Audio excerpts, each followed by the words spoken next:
All right, we're back with Tuesday Truth, video 3 on the Beatitudes, and today we look at this one. Blessed are those who mourn, for they shall be comforted.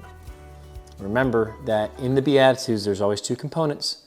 Blessed is something, or are those, for they shall be comforted. So we're going to break that down into those two components. And so first of all, Jesus tells us that those who are blessed, those who are living their lives the fullest, most meaningful, truest way, are those who mourn. Now, you think of that for a second. And on your list of goals for your life of how you live, is mourning on the list? Probably not. Because we tend to think of weeping and grief and mourning as something to be avoided, unless we're just overwhelmed by sorrow in our lives. So why is it that Jesus says mourning is one of the key aspects of living truly? Well, let's look at a story in Jesus' life in Matthew 9 that illustrates this. In this story, Jesus is kind of called to help this ruler's daughter be healed. And he delays for a while, and by the time he gets there, the daughter's dead. And this is what he walks into and finds. This is verse 23.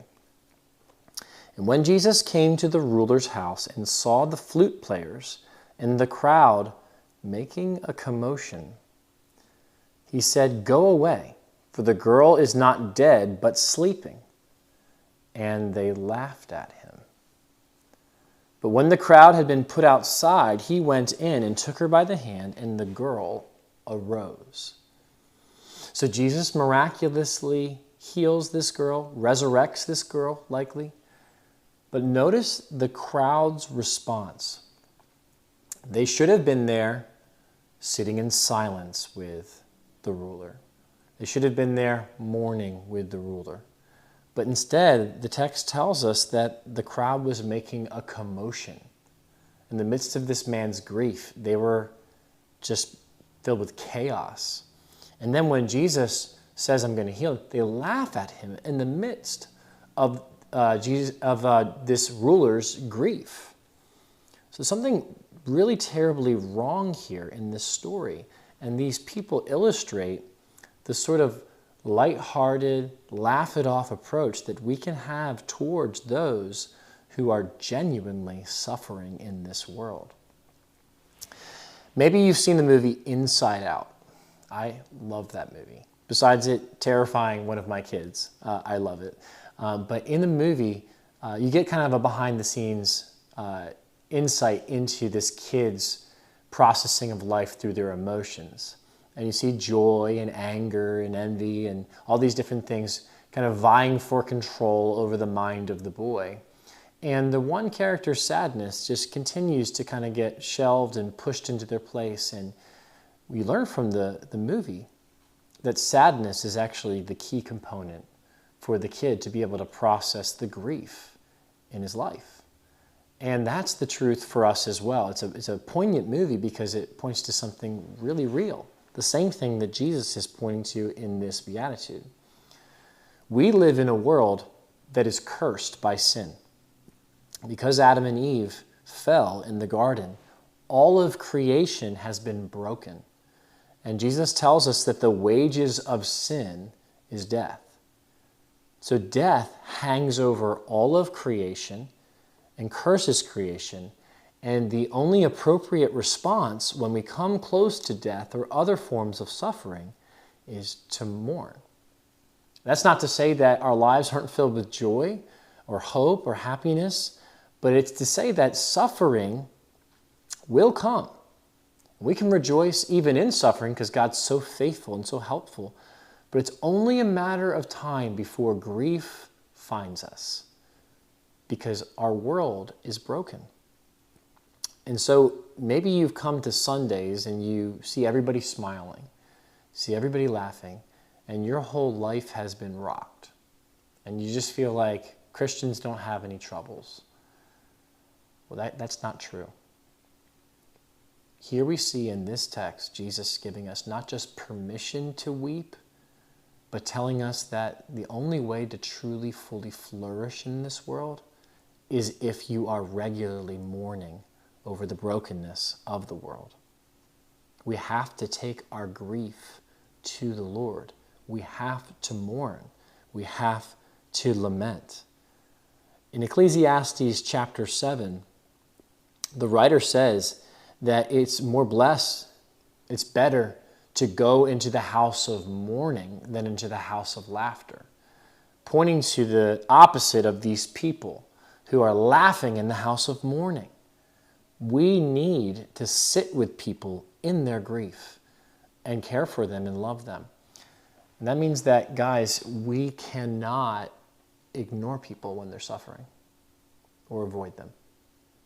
If somebody is really struggling, we need to just come beside them, not try to fix them, but just sit with them, weep with them, and gently seek to comfort them, knowing that we all are walking a long road of sorrow and struggle in this world. We need to not be like the people in the ruler's house. We need to be people that mourn in this world. So do you want to flourish in your life? Do you want to live a blessed life? You won't flourish by avoiding pain or hardship or those who are going through it.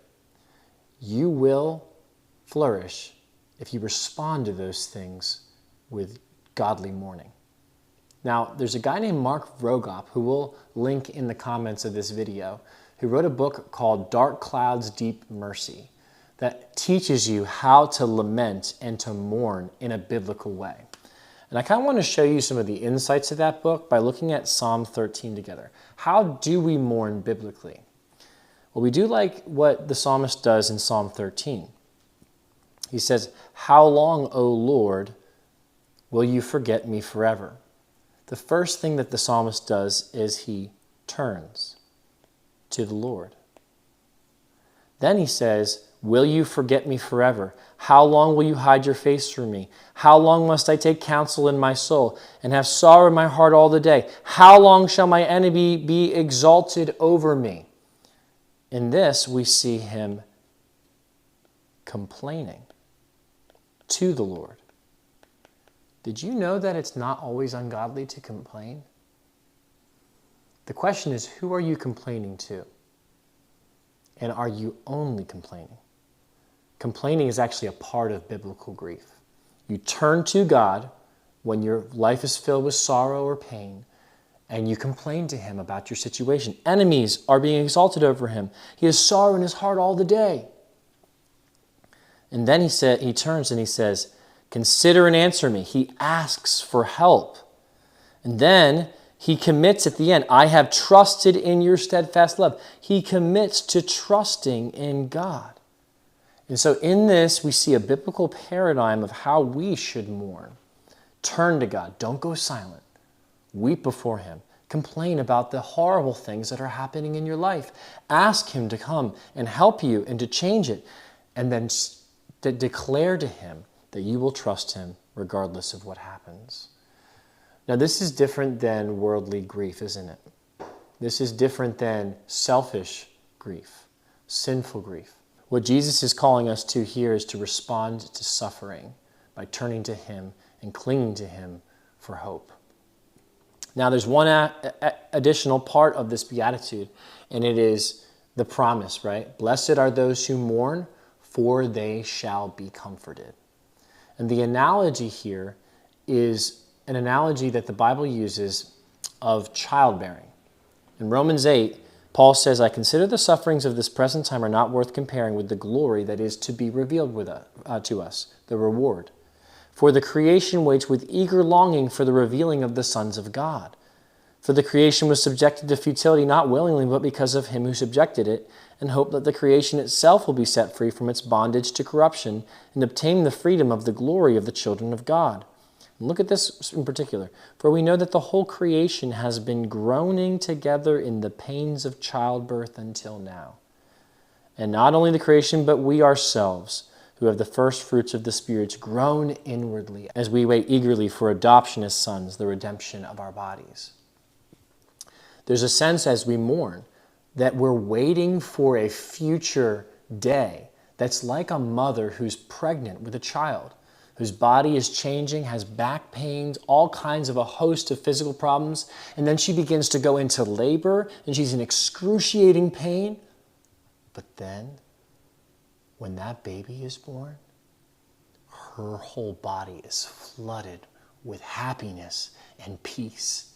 It was worth it. And what Jesus is telling you today is, even as you mourn and grieve and turn in hope, you will be like that mother holding their child when you get to heaven. You will be filled with the sense of, it was worth it.